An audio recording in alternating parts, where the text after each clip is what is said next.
Jesucristo Salvador. Ya todo lo que hemos visto habla acerca de la persona de Cristo. Ahora vamos a hablar acerca de la misión de Cristo. El mismo Jesucristo lo dice: he venido para salvar al mundo. Juan 12:47. Vuelve la misma idea. En el versículo está el resumen del capítulo. Muy bien. Lo primero es, ¿cuál es la finalidad de la obra redentora de Cristo? ¿Por qué Cristo se encarnó? ¿Qué vino a hacer? En el credo dice dos formas: que por nosotros los hombres y por nuestra salvación, y que por nuestra causa fue crucificado. Entonces, sobre la finalidad, Santo Tomás y Duns Scoto tenían un debate. Santo Tomás decía que era la redención y Scoto decía que era la gloria de Cristo y la redención. Entonces, tomamos de los dos, pero vemos que la visión de Scoto es más integral, porque aunque el credo de Nicea diga que es para la redención, San Pablo habla del primado de Cristo y que Cristo viene a glorificar todas las cosas. La visión de Tomás se ha seguido más en Occidente, la de Scoto más en Oriente. Me parece que Nicolás Cavazillas, en este libro tan bonito de la vida en Cristo, resume muy bien las dos cosas, porque dice él, miren eso tan bonito: existían dos muros que impedían la comunicación entre Dios y nosotros: la naturaleza y el pecado. El primero fue eliminado por el Salvador con su encarnación, el segundo con su crucifixión, ya que la cruz destruye el pecado. Cuando Cristo se encarna, nos viene a glorificar porque une la naturaleza divina a la humana, y eso hace que la divina se suba, se exalte. Y también nos viene a salvar porque este hombre creado en gracia pecó. Entonces, la finalidad de Cristo es doble. Y es lo que acepta el catecismo de la Iglesia Católica. Todo lo que Jesús vino a hacer por nosotros lo resume el compendio del catecismo, numerales 85 y 86. Da 4 motivos. Primer motivo, soteriológico, vino a salvarnos. Motivo revelador, vino a darnos a conocer a Dios. Modelo pedagógico divino, Cristo vino a ser modelo de santidad. Y cuarto, el motivo teológico espiritual, que es el de la glorificación. Vino a hacernos partícipes de la naturaleza divina. Entonces, miren que el catecismo opta más por la visión más integral de Duns Scoto. ¿Por qué vino Cristo a salvarnos? Los 4 motivos que da el catecismo.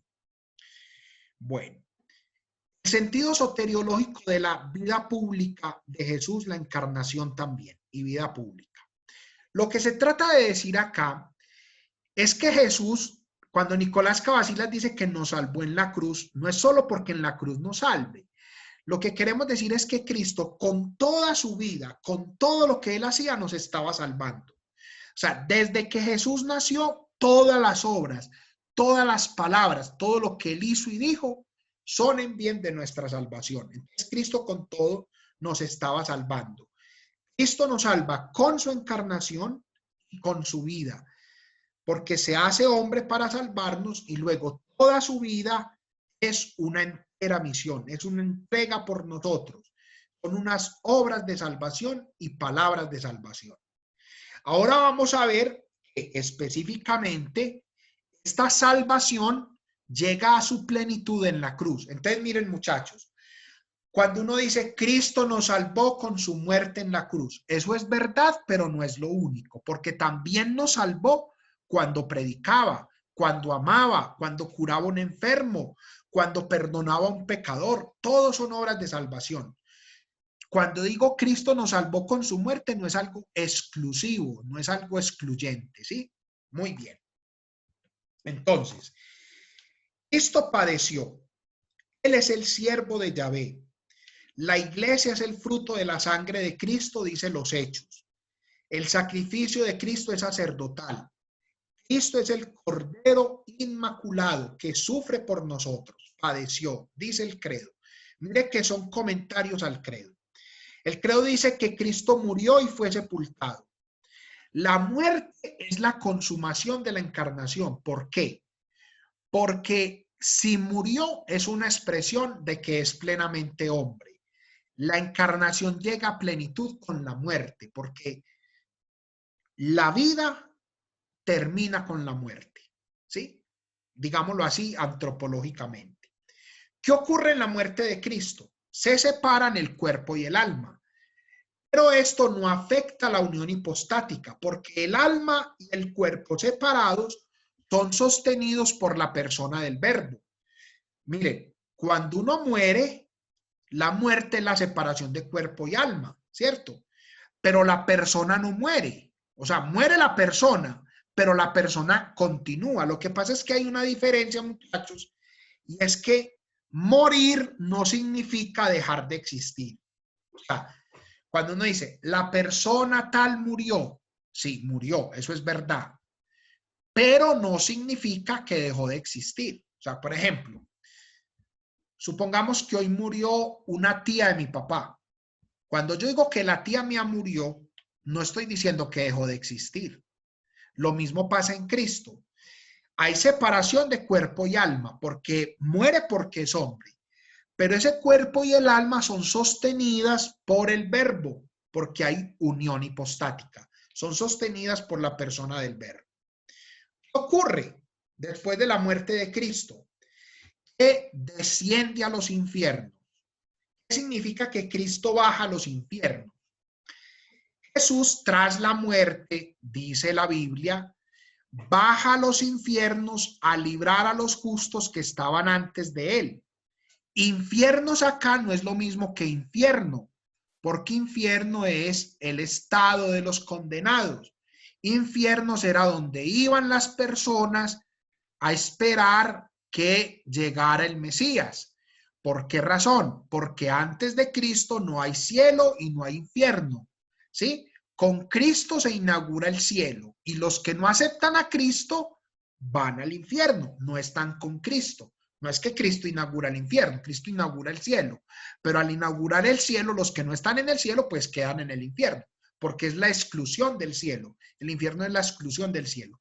Cuando se dice que descendió a los infiernos es ir a los justos que murieron antes de él. Por eso Pedro dice que se fue a predicar.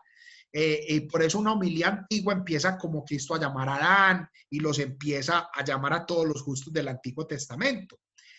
¿Qué quiere decir esto de descendió a los infiernos? ¿Qué es lo que la iglesia quiere afirmar?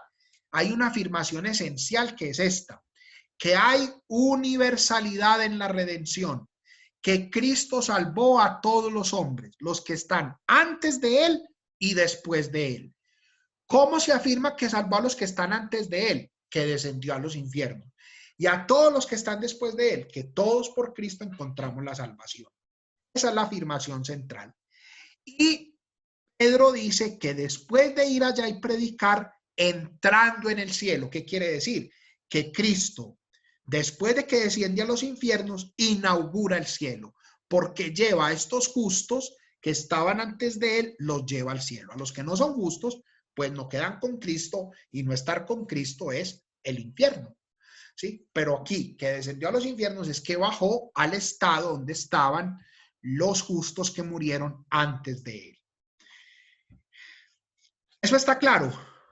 ¿O hay alguna pregunta ahí? No, padre. Listo, yo creo que eso está bien. ¿Cuál es el sentido de la glorificación? Que Cristo resucitó al tercer día según las Escrituras. La muerte de Cristo tiene sentido por la resurrección. El cuerpo glorioso de Cristo se ha renovado. Fue el Padre que lo resucitó por el Espíritu. La resurrección es un evento real, pero trasciende nuestra historia y se expresa a través de signos. Y Cristo es la primicia de nuestra resurrección. Por eso, luego de resucitar, sube al cielo y está sentado a la derecha del Padre. La cesación de los contactos experimentales, porque Jesús resucitado tiene contactos experimentales, es que sube glorioso. Cuando se da la ascensión, se terminan los contactos. Por eso entonces, la encarnación es la venida, La ascensión es el regreso. Nuevamente, la ascensión es un evento histórico porque se da en nuestra historia, pero trascendente porque también trasciende la historia.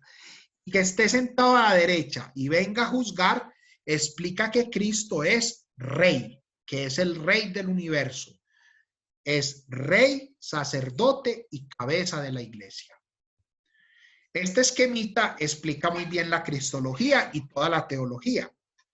La protología es la preexistencia, donde hay una acción creadora de Dios. Luego se da en la línea temporal la encarnación. La muerte es como un descenso, y ya el descenso máximo es que va al reino de los muertos. La resurrección es un evento que ya asciende, y la ascensión trasciende el mundo. Lo que está en el círculo azul, ese esquemita está en un libro de Labac, muy bueno, yo le organicé unas cositas, explica lo temporal, pero miren que ya el descenso ya no es una cosa temporal, sino que es trascendente, aunque esté por debajo. Y la ascensión que ya trasciende nuestra historia.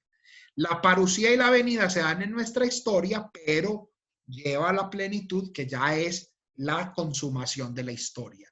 Ese es pues un resumen muy claro. Vamos ahora a terminar presentándoles a ustedes, ya es la última, esta sí es ya lo último, les voy a presentar un resumen de la redención. Un resumen de la redención.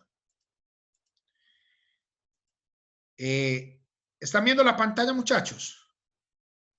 Sí. Listo, miren. Todo lo que Cristo hizo por nosotros, ¿sí? Todo lo que Cristo hizo es muy difícil de explicar en una palabra. Entonces el Nuevo Testamento utiliza muchos términos para explicar qué hizo Cristo por nosotros. Son diversos términos para explicar la misma realidad. ¿Cómo decimos que Cristo, lo que Cristo hizo por nosotros? Por ejemplo, cuando yo digo, Cristo nos liberó, Cristo nos salvó, Cristo nos redimió, Cristo expió nuestros pecados, Cristo es la satisfacción. Todos esos términos explican lo mismo, la obra de Cristo por nosotros, pero cada término expresa una verdad. Miremos algunos términos. Cada uno hace un énfasis. Redención. ¿Qué significa redimir? Redimir quiere decir comprar, ¿sí? Rescatar. Algo que ya se tenía, se rescata. Jesús se lo aplica a sí mismo. Dar su vida como rescate. El hombre con el pecado no pertenecía a Dios. Cristo, con su redención, nos ha hecho propiedad del Padre. ¿Qué significa que Cristo nos compró? Que nos ha hecho pertenecientes al Padre, que nos ha comprado. No sé si hay alguna pregunta. Ustedes han escuchado un cuento del niño y el barquito. Yo no se los he contado. El niño y el barquito, el niño que fabricó un barquito. ¿Se los he contado? Sí, padre, en un retiro en Marinilla. Ah, muy bien. Pero a todos. Excelente. Los otros no se lo saben. No, padre. No, padre, no lo conocemos. Vea, eso explica muy bien lo que es la redención. Vea, es muy sencillo el cuento. Que un niño fabricó un barquito, ¿cierto? Y lo quería mucho y lo puso a rodar un día que hubo un aguacero. Pero le cogió ventaja, entonces se le perdió. Y al otro día el niño fue a buscarlo y lo encontró en una vitrina, ¿sí? Entonces el niño desesperado fue y le dijo a la señora, señora, venga, ese barquito es mío. Y la señora le dijo, ah, no, ¿cómo así? Nosotros no lo encontramos, alguien lo encontró, vino y lo puso, nosotros lo compramos y aquí lo tenemos a la venta. Entonces el niño no tenía la plata, fue, la consiguió, se sacrificó, luchó por eso y volvió donde la señora que ella le había dicho que se lo guardara. Entonces ella le dijo a la señora, ya vengo por el barquito. Entonces la señora le entregó el barquito, el niño se lo pagó. Y el niño cogió el barquito entre sus manos y dijo, barquito, ahora te quiero 2 veces. Yo te hice y yo te compré. Eso es lo que Jesús ha hecho por nosotros. Por medio de él nos creó y él nos adquirió como propiedad con su entrega, con su sangre en la cruz. Es decir, nos hizo pertenecientes a Dios. ¿Qué significa? Que Cristo nos redimió, que nos hizo pertenecer al Padre. Eso significa redimir. Otro término es sacrificio. Cristo se sacrificó por nosotros. Él es el sacrificio. Sacrificio de expiación, sacrificio de amor. Miren que son todas expresiones que nosotros usamos en las predicaciones, en todo. Y es bueno conocer qué significan. Sacrificio quiere decir hacer sagrado. Entonces, Cristo es el buen pastor que da la vida por las ovejas, porque sacrificarse es entregarse. Jesús entrega su vida, se sacrifica. Y el sacrificio es una oblación al Padre. Entonces, en pocas palabras, cuando uno dice Cristo se sacrificó por nosotros, ¿qué quiere decir? Nos hizo sagrados. Otro término es expiación. Este dibujito, cada dibujo explica muy bien lo que es. Miren que lo que hace este dibujito es que Cristo es el cordero que limpia el mundo. Y eso significa expiar. Expiar en la carta a los hebreos quiere decir quitar. Entonces, cuando uno dice, ¿qué hizo Cristo por nosotros? Expió nuestros pecados, los canceló, nos limpió los pecados, porque Él es el mediador de la nueva alianza. Gregory, apaga el micrófono, porfa. Él es el mediador de la nueva alianza. Nos cubrió, nos limpió de nuestros pecados. Otro término que es más medieval es satisfacción, es de la doctrina de San Anselmo. Muchos entendieron esto como si Dios estuviera enojado y Cristo aplaga a Dios y hace que Dios no estuviera enojado, pero esto, o que el diablo nos tenía y que nos rescató. Por ahí hay un cuentecito en YouTube que es muy protestante, que dijo que cuánto te vale, que yo tengo unas almas y que cuánto te valen, y que el diablo dijo la sangre de tu hijo y que el padre pactó con el diablo y entonces le entregó la sangre. No, eso no es así. Lo que esta doctrina quiere explicar de la satisfacción es que el sacrificio de Cristo es único. Lo que San Anselmo quiere decir es que Cristo ha realizado todo lo que el hombre necesitaba. Satisfacción quiere decir que el sacrificio de Cristo es pleno, que no se necesitaba nada más. Lo que Él hizo por nosotros es total, es sacrificio total.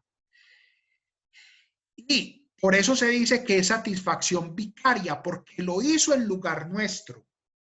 Y es sustitución penal porque Él muere en nuestro lugar. Él asume lo de nosotros.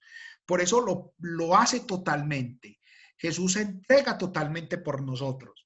Y es representación universal porque en Él estamos todos. Son términos que se han explicado ahí. Y mérito porque Él nos mereció la salvación. Uno no se merece la salvación. Toda nuestra salvación es por Cristo. Otro término es salvación. Es muy común y lo explicamos mucho. Nosotros decimos mucho, Cristo me salvó. La gente inclusive lo utiliza. Salvar quiere decir estar sano, estar bien.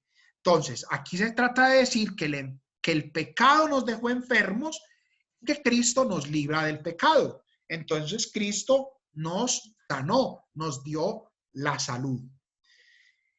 Reconciliación y paz. Este es muy fácil de explicar. Con su sacrificio, Cristo nos reconcilió con el Padre. Nosotros le fallamos al Padre, no el Padre a nosotros. Nosotros le fallamos a Dios. Y Cristo con su sacrificio nos dio la reconciliación. Y por la reconciliación, como dice Pablo, recibimos la paz. Por eso tenemos la posibilidad de vivir reconciliados en Cristo, porque Cristo nos ha dado su paz. Y ser reconciliado implica comprometerse en paz y en fraternidad. Otro término es justificación, es paulino. Dice, Cristo nos justificó. ¿Qué quiere decir justificar? Es que Cristo cargó nuestros pecados para llevarnos a la justicia. Es la justicia con la cual Dios nos hace justos. Con el pecado quedamos injustos. Quedamos injustos delante de Dios por nuestro pecado.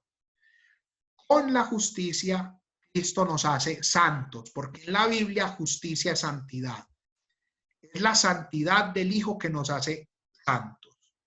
El Concilio de Trento define justificación así: es el tránsito del estado en el que nace el hijo del primer hombre, Adán, al estado de gracia y adopción que nos hace ser hijos en el Hijo por el segundo Adán, Jesucristo. Es decir, Adán nos dejó en pecado. Cristo nos deja en gracia. El tránsito del estado del pecado al estado de gracia es justificación. Nos justificó, nos pasó de pecadores a justos. ¿Cómo hace uno para justificarse? Aceptar la justificación que Cristo nos dio. Nadie es capaz de justificarse ante Dios. Uno debe acoger a Cristo y reconocer en él la salvación. Y la glorificación. Aquí sí vamos a terminar ya. Glorificación quiere decir que con su muerte Cristo nos dio vida en abundancia. Por eso nos ha dado la adopción filial plena. Somos hijos en el Hijo. Y como dice 2 Pedro, nos ha hecho partícipes de la naturaleza divina. Por su muerte en la cruz, Cristo nos glorificó, somos sus hijos, somos partícipes de la naturaleza divina y en el Hijo somos glorificados. Somos glorificados en el Hijo. Y el último, liberación. ¿Qué quiere decir? Que Cristo, con su salvación, nos ha librado del pecado.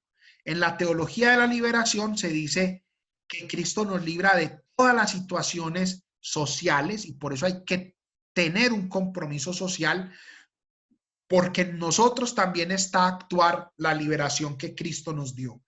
Librar significa sacar de una situación que encadena. Cristo nos libró de la esclavitud del pecado y por eso somos hombres nuevos. Y como les decía, hay que transformar las realidades económicas, sociales y políticas. Este es el capítulo 9. El 10 dice que Cristo continúa su presencia en el mundo. La verdad de fe que Cristo nos dejó. Yo estaré con ustedes todos los días hasta el fin del mundo. Esa es la cristología de hoy. Saber que Cristo está presente, que Cristo está con nosotros. Queridos muchachos, este es pues brevemente el resumen de la clase.